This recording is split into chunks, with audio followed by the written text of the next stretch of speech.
તો જે ગાંધીજીએ જે પુસ્તકો લખ્યા હતા એમાં ખાસ કરીને 7 જે મહત્વના ટાઇટલ જે છે એમને જે લખેલા પુસ્તકો, એમાં આ જે સત્યના પ્રયોગો છે એ સૌથી વધારે વંચાઈ રહી છે. એ લોકોની ડિમાન્ડ પણ છે અને વિશ્વની મોટાભાગની જે ભાષા છે, મોટાભાગની ભાષામાં એના અનુવાદો પણ થયા છે. પણ ગુજરાતીમાં આપણે બીજા મલયાલમ જોઈએ આપણે તો ત્યાં મોટા પ્રમાણમાં આપણે ગાંધીજીની આત્મકથાની ડિમાન્ડ પણ છે, વંચાઈ પણ છે. પરંતુ ગુજરાતમાં જે એક આંકડો જે મળે છે એ 2017 મળે છે, 6,16,000 નકલો ગુજરાતીમાં વેચાય. તો અત્યાર સુધીમાં હવે કેટલી વેચાય છે એનો કોઈ અંદાજ કરો તમારે?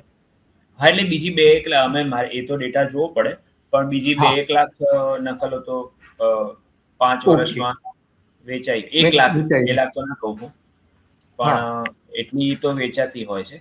પણ એ વાત સાચી છે કે સધર્ન ઇન્ડિયામાં જે દક્ષિણ ભારતના રાજ્યો છે ત્યાં ગાંધીજી પુષ્કળ પ્રમાણમાં વંચાય છે. અને આત્મકથા તમિલ, તેલુગુ, કન્નડ અને મલયાલમ આ ભાષામાં સૌથી વધારે વેચાય છે.